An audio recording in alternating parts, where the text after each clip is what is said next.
Bora lá para ver o simulado do módulo 5, fundos de investimento. Sua cooperada Alice fez uma aplicação em um fundo multimercado e resgatou em 15 dias. Nesse caso, o lucro incidirá sobre o quê?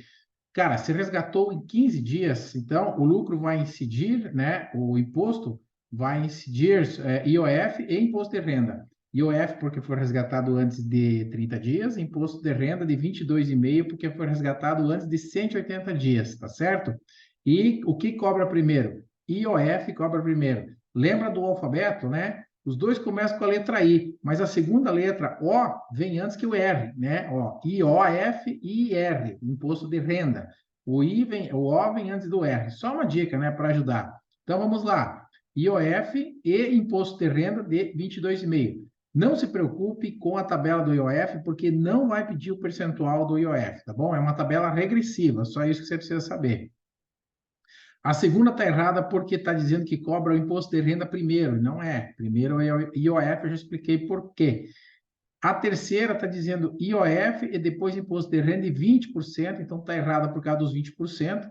Seria 20% se o resgate ocorresse entre a faixa de 180 dias, 181 dias, a 360.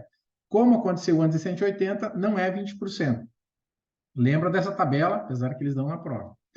A quarta está errada porque diz assim, ó, isento de IOF e imposto de renda de 15%. Então, a quarta está muito errada, tá bom? Então, acerta a letra A. 2. A respeito do conteúdo do Código de Administração de Recursos de Terceiros. Então, este código aqui está presente no módulo 5, porque no módulo 5 nós temos a figura do administrador de fundos de investimento, né, e do gestor, e aí faz todo sentido ter um código para fundos de investimento. Vamos ver quais são as alternativas. Ó, primeira, em função é função do administrador a constituição e divulgação das informações do fundo. Exatamente.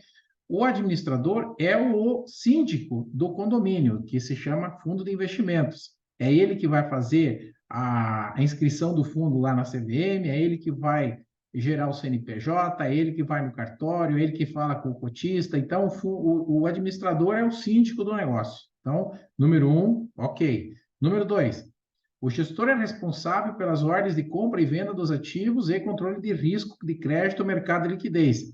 Exatamente, né? É o gestor que compra e vende os ativos, né? Compra se entra dinheiro, vende se precisa sair dinheiro e faz o controle de risco quando compra, né? Porque ele vai comprar ativos, né? Um pouco de ativos com mais risco, menos risco, de acordo com a política, né? Alguns com mais liquidez, porque de repente precisa sempre ter uma reserva de emergência, se surge algum investidor que quer resgatar o dinheiro, ele precisa de dinheiro para pagar esse investidor, tá certo?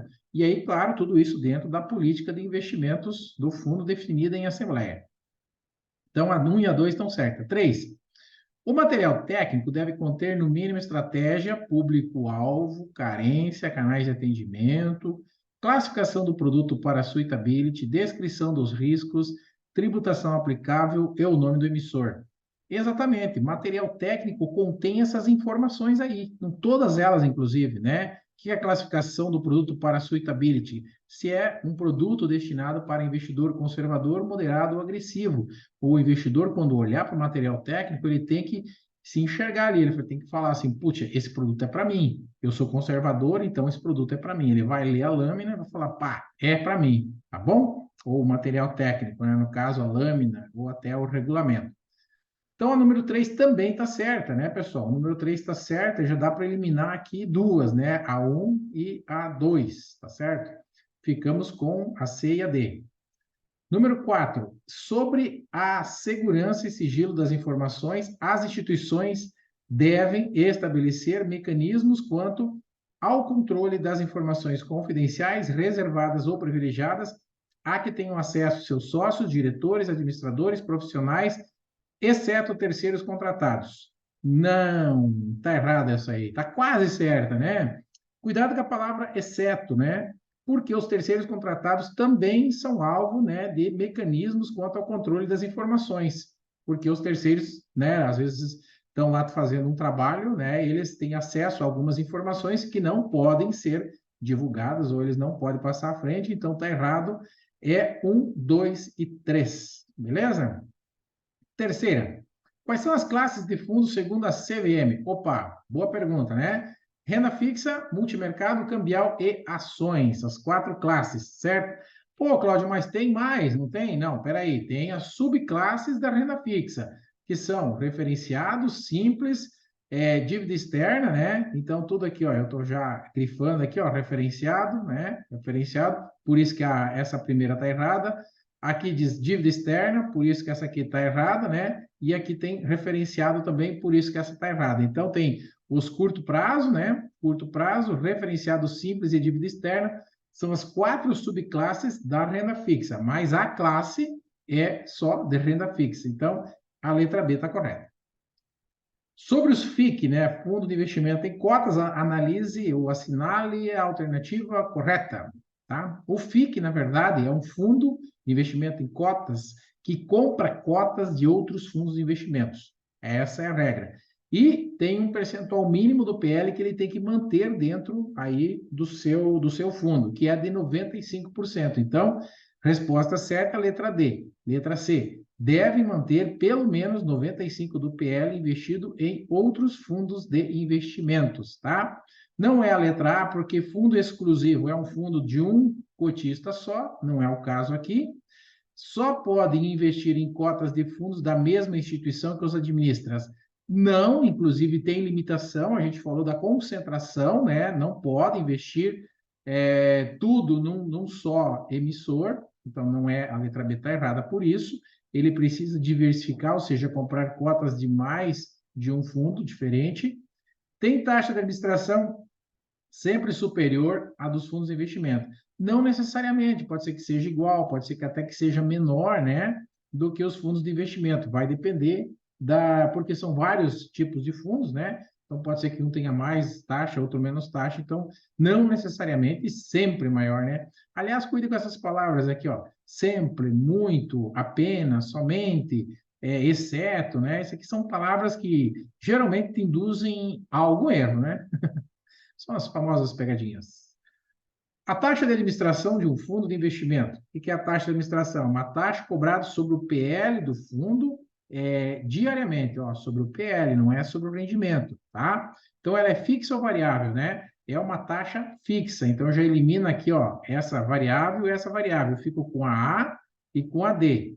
Só que a letra A diz assim, ó, é fixa, expressa em percentual ao ano e calculada e deduzida mensalmente. Não, ela é deduzida diariamente. Olha só também, né? Cuidado aí, com muita atenção, só a última palavra que tá errada, diferente. Olha só, mensal para diário aqui, né? Beleza? Então, esse é o conceito da taxa de administração. Cobrada sobre o PL, percentual expresso ao ano, deduzida da cota diariamente, né? E toda vez que a cota é divulgada, já está descontada a taxa de administração. Show?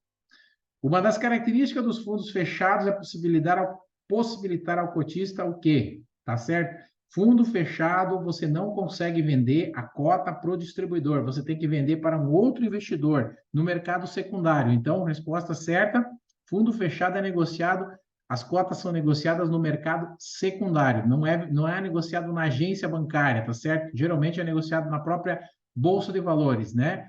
Não tem garantia do recurso aplicado pelo administrador, nem o fundo dá essa garantia.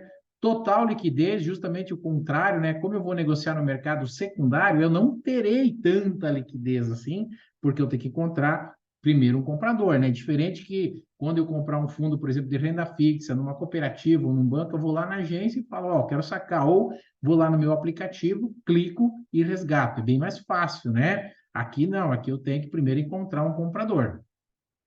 Menor taxa também nem sempre, né? Nem sempre fundos fechados terem menor taxa de administração. Não é verdade. Ok? Então, letra B de bola. 7. Selecione a alternativa que relaciona corretamente. O percentual máximo de títulos de renda fixa, alíquota de imposto de renda retido na fonte e o momento da incidência em um fundo de investimento em ações. Ó, ações cobra 15% no resgate, eu já sei disso. 15% no resgate. Não tem como cotas, não tem tabela, então é 15% sempre. E também não tem IOF, né? Se é 15%, eu elimino essa e elimino essa, ok? Se é no resgate, eu fico com a letra A, já matei, tá certo?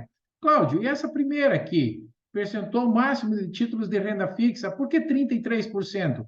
Porque quanto que eu preciso investir num fundo de ações no mínimo para ser considerado fundo de ações? 67%.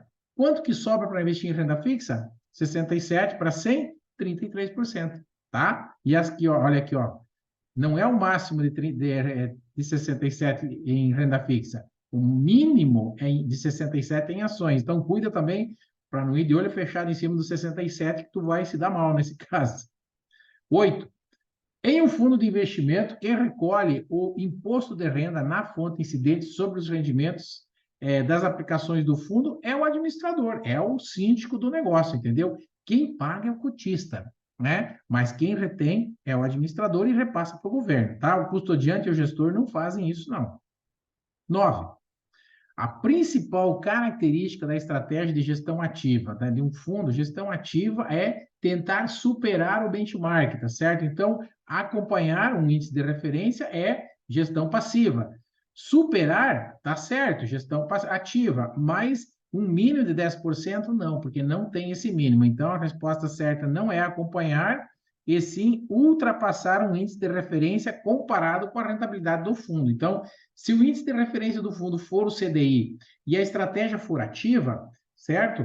Então, a ideia, ou seja, a estratégia de um fundo de gestão ativa é sempre tentar render mais que o benchmark, é sempre ficar acima do CDI, se o CDI for, no caso, o benchmark desse fundo. Se for uma estratégia passiva, ele vai ficar, né, acompanhando. 10, se rendeu 10, vai render 10, 9,90, vai render um pouco menos, porque por causa da taxa de administração. Aliás, a taxa de administração é que deixa, vamos dizer assim, que dá mais trabalho para o gestor conseguir acompanhar um benchmark, certo? Geralmente, fundos com estratégia ativa, ele tem um pouco mais de liberdade para conseguir colocar, tipo, ativos de risco na carteira, então ele consegue aí um rendimento, às vezes, maior, mas tem mais risco, claro. E a última, prazo máximo da carteira e dos ativos que compõem um fundo de renda fixa a curto prazo, segundo a CVM. Então, fundos de curto prazo, segundo a CVM, são aqueles que têm até 60 dias da carteira e títulos com até 375 dias. Então, a letra A é a certa, tá bom?